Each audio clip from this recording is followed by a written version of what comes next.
Lalu apa manfaat azan ketika orang meninggal? Yo mengingatkan mayit biar sholat. Percuma saja. Yang lebih butuh azan siapa Pak? Sing urip timbangannya sing mati. Kok ini masuk ke liang kubur dia azan kan? Azan waktu hidup aja nggak ada yang datang ke masjid. Apa hukumnya azan pada saat penguburan jenazah? Pertanyaan yang bagus ya. Adzan bagi mayit, untuk mayit itu sunnah qiyas. Apakah Ustaz Abdul Somad nanti kalau mati kami azankan? Tak usah. Jadi kalau saya mati tak usah azankan. Imam Ibnu Hajar Al-Haytami mengatakan bahwa tidak ada adzan waktu mengkubur mayat.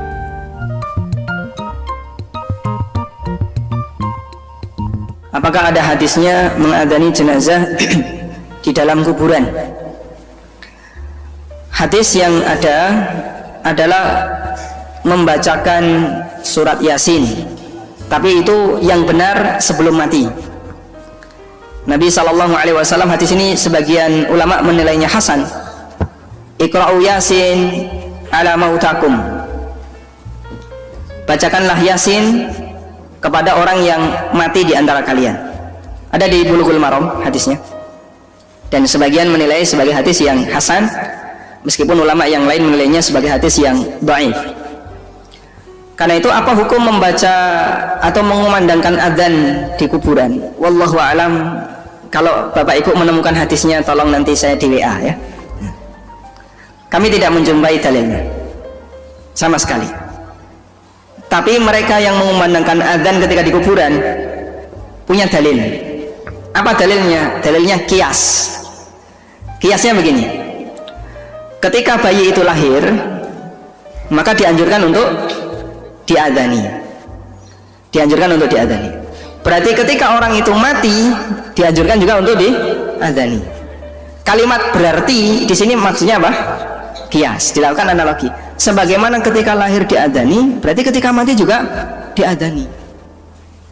Dan kias ini kias yang nggak benar. Kenapa? Adzan itu ibadah, tidak bisa dikiaskan. Berarti kalau kayak gitu, sebagaimana Jumatan diadzani, maka sholat Id juga diadzani. Jumatan sama sholat Id itu lebih besar mana forumnya Pak? Sholat Id lebih butuh banyak orang yang kumpul, sehingga adzan lebih dibutuhkan dibandingkan Jumatan. Apalagi ketika sholat Id itu orang perlu tahu posisi, perlu kemudian tahu kapan dimulai, sehingga dianjurkan untuk mengumandangkan adzan ketika sholat Id sebagaimana adzan ketika Jumatan. Kias apa ini? Kias yang fasidul i'tibar, kias yang menyimpang. Kenapa kok kiasnya menyimpang? Karena Anda menganalogikan dalam masalah ibadah, padahal ibadah itu tidak boleh dianalogikan. Ikuti aturan yang ada. Ya.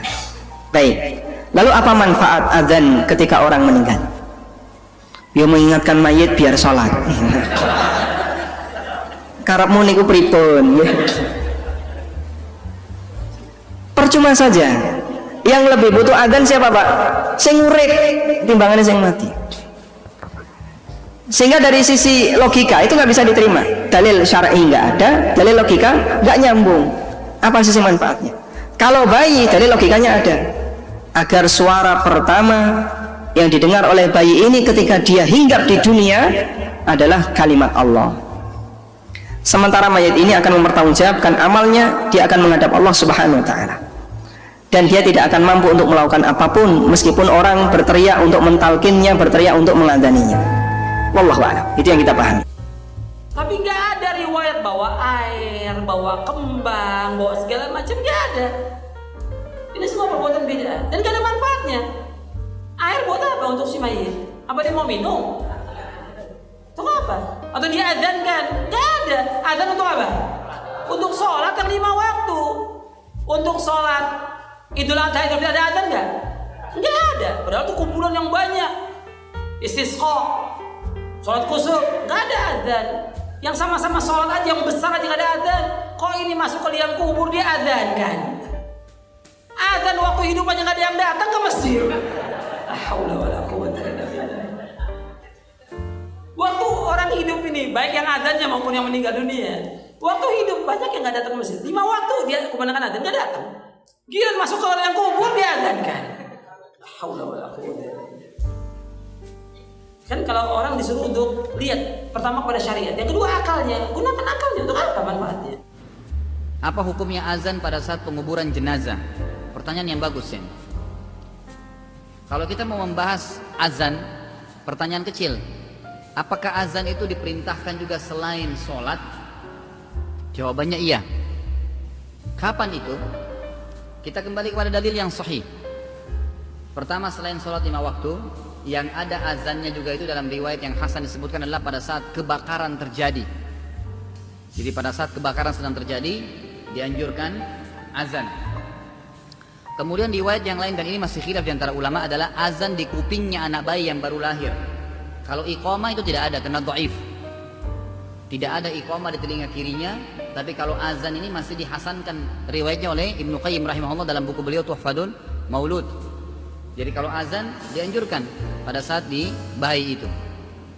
Pertanyaannya, adakah azan yang lain seperti di Indonesia dikerjakan kalau jenazah diturunkan ada azan di kuburan? Atau misalnya lagi ada pesawat yang goncang, biasanya ada orang yang azan. Atau sedang meruqyah orang yang kerasukan jin pakai azan. Semua ini tidak ada jemaah sekalian. Tidak pernah Nabi SAW dalam hadis satupun atau para sahabat azan di kuburan. Terlebih lagi saya pernah lihat dengan mata kepala saya, jenazah itu sengaja dibuka lagi kain kafannya supaya kupingnya kelihatan, baru dipanggil anaknya suruh azan di telinganya. Allah Subhanahu wa taala mengatakan dalam Al-Qur'an, innaka la tusmi'u man fil kubur. Engkau tidak akan pernah bisa memperdengarkan orang yang di kuburan. Tidak bisa dengar apa-apa orang mati itu. Tidak bisa dengar apa-apa, jadi tidak pernah ada itu. Ya, tidak pernah ada anjuran untuk azan di kuburan. Ini butuh dalil yang jelas. Hukum adzan ketika mau ngubur mayit. Adzan ketika kita ngubur mayit dan di telinga kanan, qomat di telinga kiri, itu kias ya. Kias kepada bayi yang baru lahir. Bayi yang baru lahir disunnahkan untuk diadzan di telinga kanan dan sunnah untuk qomat di telinga kiri. Maka ketika dia baru lahir ke dunia diadani, maka ulama mengkiaskan akhir dia di dunia pun sebelum dikubur diadani. Sehingga pertamanya adzan, dengar adzan, akhir kehidupan duniawinya juga diadani. Kias. Dan kias masuk dalam hukum syariat. Hukum syariat itu Al-Quran, hadis, ijma ulama dan kias. Tapi yang kias para ulama. Maka hukum adzan bagi mayit, untuk mayit itu sunnah kias. Kias itu menyambungkan satu permasalahan dengan permasalahan yang lain. Dikiaskan ketika dia lahir diadzani, sunnah diadzani, maka ketika dia mati pun sunnah diadzani, supaya awalnya adzan, akhirnya adzan. Pak Ustaz, bagaimana hukumnya mengazankan mayat sebelum dikuburkan? Sebab dosen saya mengatakan itu haram, sedangkan di kampung saya itu dilakukan.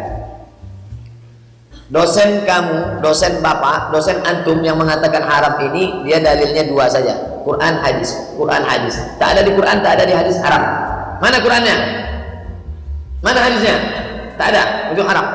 Sedangkan orang yang mengazankan mayat itu, saya tak berani mengharamkan. Saya buka balik kitab mazhab Syafi'i. Ini yang membuatnya siapa? Mazhab Syafi'i. Apa kitabnya? Buka kitab-kitab klasik, saya jumpai kata dia dalilnya qiyas. Quran, hadis, ijma, qiyas. Apa qiyasnya?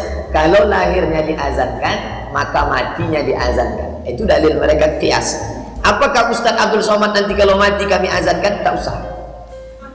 Jadi kalau saya mati, tak usah azankan. Makcik saya meninggal, saya pas di samping kubur. Saya ada di situ. Abdul Somad, iya Pak, kami azankan atau tidak? Tak usah. Tapi saya tak menyalahkan orang yang mengazankan, karena dia ikut pendapat ulama. Ulama itu pendapat berdasarkan dalil. Nah, ini tentang masalah bagaimana dalil suatu kaum, dan saya menghormati itu. Tapi kalau tak ada di hadis, tak ada ijma, tak ada qiyas, orang kita saja memandai-mandai, oh itu tak boleh, haram. Ini bukan yang memandai-mandai, ada dalam kitab mazhab Syafi'i, ijtihad ulama. Mengadani orang meninggal dunia, jawabnya adalah kita tidak usah bicara ulama di luar madhab kita Imam Syafi'i. Di dalam madhab Imam Syafi'i terjadi dua pendapat.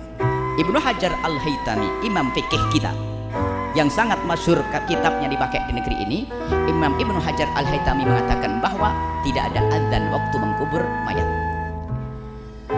Tidak ada adzan. Nah, ulama yang lainnya mengatakan ada adzan. Yang mengatakan ada adzan karena dikiaskan dengan waktu melahirkan. Sayyidina Rasul mengadzani Sayyidina Hasan dan Husain waktu kelahirannya. Jadi waktu berpindah dari alam rahim ke alam dunia dikumandangkan kalimat takbir dan tahlil.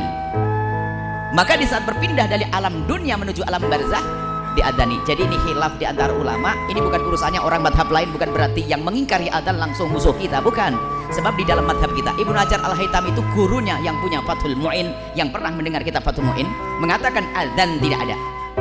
Jadi ini sederhana, kalau Anda masuk kampung biasa diadzani, ada pendapat ulama yang diikuti, yang tidak adzan ya enggak apa-apa.